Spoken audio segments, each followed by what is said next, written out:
The sun melted over the hills, painting the world in gold and fire. Dust hung heavy in the air, kicked up by the slow churn of a mule-drawn plow. On a patch of tired land, a man worked long after the other farmers had gone home. Ezra Cole, his back bent and hands calloused, wiped the sweat from his brow and smiled faintly. But he wasn't smiling at the fields. Behind his modest home, tucked under a corrugated tin roof, was his true masterpiece, a rough, wooden shed filled with invention. Inside, gears clicked and metal squeaked as Ezra tightened a final bolt on his contraption, a mechanical seed planter, small, crude, but brilliant. It was designed to let a single farmer plant an entire field in half the time, no mule needed. Clara, his wife, leaned in the doorway, her apron dusted with flour from making cornbread. She watched him lovingly and worriedly. Clara, Ezra, come on in now. You've been out here since before sunup. You gotta rest sometime, love. Ezra wiped his hands on a rag and turned to her, his eyes shining. Ezra, just one more adjustment, Clara. I think I got it. I think this might be it. He cranked the lever once more. The planter's arms jabbed precisely into the dirt floor, releasing tiny seeds with mechanical precision. Clara walked closer, marveling, but her hands gripped each other tightly. Clara, I just pray the world treats your genius right, Ezra. You know how they are. Ezra smiled at her, but in his heart, he knew too. Ezra, softly, this ain't just for me. It's for all of us who never had a fair shake. Outside, the cicadas whirred, and night crept in, swallowing the last light. Ezra had no idea his dream would soon be stolen, and almost forgotten. A few weeks later, the Cole farm. The sun burned high as Ezra and Clara hauled baskets of corn toward the porch. A motor car, a shining Model T, rumbled down the dirt road, raising a cloud of dust behind it. Ezra shielded his eyes. A well-dressed white man stepped out, brushing dust from his tailored jacket. He wore shiny leather shoes and a too-wide smile. Mr. Walter Turnbull. Turnbull. Afternoon. Fine day, isn't it? I hear tell there's a genius lives out this way. Ezra exchanged a cautious glance with Clara, wiping his hands before stepping forward. Ezra. Name's Ezra Cole. What can I do for you, sir? Turnbull chuckled, approaching with his hands raised in mock surrender. Turnbull. Not what you can do for me, friend. What we can do together. Word's got into town about your little invention. They say you're sitting on a gold mine. Ezra shifted uncomfortably. Ezra. It ain't about gold. It's about helping the folk who work this land. Make it easier for 'em. Turnbull nodded eagerly. Turnbull. Exactly. Exactly my thinking. That's why you need someone like me to, help you spread it. He produced a thick stack of papers from his leather satchel, tapping them against his palm. Turnbull. Contracts. Partnerships. You signed today, Mr. Cole, and we'll have factories rolling by harvest time. You'll be famous. You'll be rich. Ezra hesitated. Clara's voice, low and cautious, whispered from behind him. Clara. Ezra. Don't rush. But Turnbull was smooth, laying it on thicker. Turnbull. Come on now, look around you. How many more years you want to break your back on this dirt, huh? You deserve a better life, and so does your missus. He smiled at Clara, a smile that didn't quite reach his eyes. Ezra swallowed. He thought about all the farmers who could benefit. He thought about their baby boy, Ezekiel, sleeping inside the house. Finally, he picked up the pen. Ezra, if this is how we make it real, then all right, he signed. Turnbull shook his hand, firm and fast, before practically sprinting back to his car. As the dust swallowed the road again, Clara grabbed Ezra's arm. Clara. You ain't read all them papers, Ezra. You don't know what you just gave away. Ezra looked down at the contract still flapping in the breeze, unease settling into his gut. The crickets began their evening chorus as the sky darkened, and for the first time, Ezra's dream felt fragile. 2 months later, town center. Ezra stood in front of the general store, staring at the broad sheet of the local newspaper posted on the bulletin board. His eyes locked on the headline, Turnbull Industries unveils revolutionary seed planter, patent secured. Below the headline was a picture, Turnbull grinning in front of Ezra's machine, repainted shiny black, with the Turnbull logo stamped on the side. Ezra's breath caught. Ezra, whispering, No, that ain't right. He stumbled back as if punched. A few farmers clustered nearby threw admiring glances at the photograph, oblivious. Clara rushed up, breathless, with a basket of eggs in her arms. Clara. Ezra? What is it? He pointed with a shaking finger. Clara dropped the basket, eggs splattering around their feet. Clara, choking. Oh Lord, have mercy. He stole it. Ezra clenched his fists.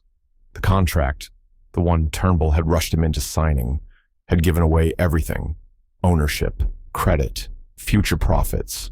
And Ezra Cole's name was nowhere. Nowhere. Later that night, Cole farmhouse. The oil lamp sputtered. Clara sat at the kitchen table, head in her hands, as Ezra paced the room like a caged animal. Ezra. I trusted him. I trusted. He slammed his fist against the wall, the thud echoing like a gunshot. Their baby boy whimpered from his crib. Clara, gently. We ain't beaten, Ezra. You still got your mind. They can't steal what God put in you. Ezra dropped into the chair, broken. Ezra, a mind don't feed a family. Following weeks, decline. The world around them changed, but not for the better. Turnbull's machines flooded the market, making small farmers dependent on buying new equipment. From him. Prices rose. Land was gobbled up by speculators. Ezra, refusing to buy the machine he invented, struggled to compete. One by one, he lost customers and hope. The final blow came when a tax bill arrived, higher than they could ever afford. The county auctioned off their farm to Turnbull's associates. Ezra and Clara packed their few belongings into a broken wagon, turning for one last look at the land where they had built their life. Clara, softly, They can't take what you are, Ezra. Ezra didn't answer. He just pulled the brim of his hat low over his eyes, hiding the shame and the rage. As they disappeared down the road, a boy playing in the dust picked up a scrap of old newspaper. It showed Turnbull smiling, arms wide before a factory gate. Underneath, the caption read, "A self-made man." The lie burned into the wind. 70 years later, present day, a university library. The fluorescent lights buzzed overhead as Malik Cole, a young man with thoughtful eyes and a stubborn jawline, flipped through old newspaper archives in the dusty corner of the library. He wasn't even supposed to be there. His history professor had assigned a paper on forgotten figures who shaped America. Malik yawned, mind-wandering, until something caught his eye. A faded black-and-white photo in an old farming journal. It showed a tall, proud black man beside a crude machine. The caption read, "Unidentified local farmer tests prototype seeder, circa 1923. Something about the man's face stirred Malik's blood, the high cheekbones, the broad nose. It looked like his own father. It looked like family. Malik leaned in closer. That evening, Clara's old chest. At his grandmother's house, a small weathered home with creaky floors and the scent of old cedar, Malik dug through an ancient cedar chest in the attic. Photos, letters, and at the bottom, a cracked leather notebook, the edges worn soft by time. Opening it, Malik's hands shook. Inside were pages of sketches, calculations, and notes written in neat, careful handwriting. At the top of one page, Ezra Cole, Seed Planter Model A. A bolt of electricity shot through Malik. He wasn't just looking at old family memories. He was holding proof. A week later, University History Department. Malik slammed the notebook down in front of Dr. Reynolds, his African-American Studies professor. Malik, breathless. "You said to find forgotten heroes? I think I just found mine." Dr. Reynolds thumbed through the pages, eyes widening. Dr. Reynolds. Malik, this is extraordinary. This could rewrite part of agricultural history." Malik leaned forward, fierce. "Malik, they stole his invention, made millions, left him to rot. I'm going to make sure the world knows his name." Montage, research, and rallying cry. Malik, tracking down land deeds and old patent records, interviewing descendants of farmers who remembered hearing about Ezra's machine, finding witnesses who recalled stories passed down, how Turnbull had partnered with a black inventor no one ever saw again. Posting Ezra's story online, the post goes viral, news stations picking up the story. A stolen legacy, the man behind the machine. The world was listening. Local courthouse, a bright spring morning. A crowd buzzed outside the small courthouse steps. Townsfolk, journalists, professors, students with cameras. Handwritten signs bobbed in the air. Honor Ezra Cole. Truth over greed. Stolen no more. At the center stood Malik, wearing his grandfather's old work jacket, the worn brown leather gleaming in the sunlight. Across from him, sweating behind a pair of expensive sunglasses, stood Douglas Turnbull III, the grandson of the man who had stolen Ezra's dreams. Turnbull's face twitched as reporters bombarded him with questions. Reporter: "Mr. Turnbull, do you deny that your family's wealth came from stolen innovation?" Turnbull, stammering, "My grandfather, it was a different time." Malik stepped forward, voice strong. "Malik, it was theft. A different time don't make it right." He held up the leather notebook, Ezra's journal, for all to see. Malik: "Ezra Cole was a genius. He invented the seed planter that fed thousands. He deserved credit. He deserved prosperity. And most of all, he deserved respect." The crowd roared in approval. Inside the courthouse, brief hearing.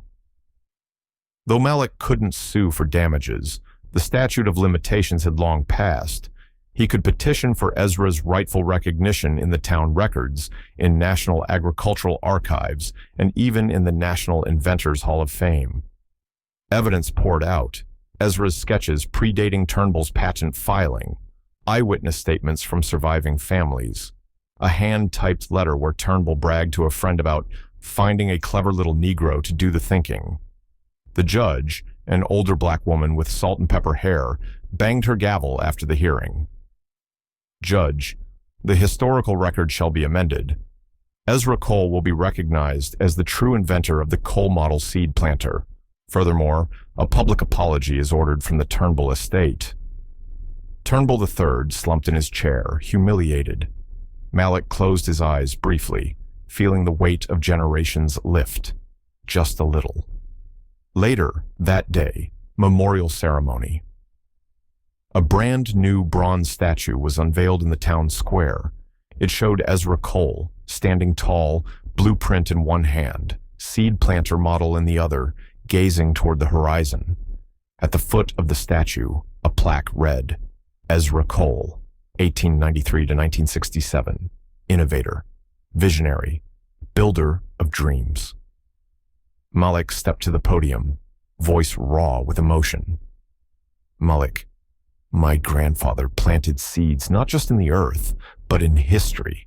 They tried to bury him. They didn't know he was a seed." The crowd erupted in applause, some wiping tears. At dusk, Malik knelt by the base of the statue. He scooped a handful of rich earth in his hands and pressed a tiny seed into the ground. Clara's old voice echoed in his mind, as if carried by the evening breeze. Clara, in memory. They can't take what God put in you. The camera would slowly pull back, Malik standing under the statue, a single green sprout breaking through the soil at his feet. A new beginning, born from buried truth. Thank you for walking this journey with us. If this story touched your heart, please take a moment to like, share, and subscribe. Together, we can keep these powerful voices alive, one story at a time. This is Stories Beyond Grace, where every story deserves to be heard,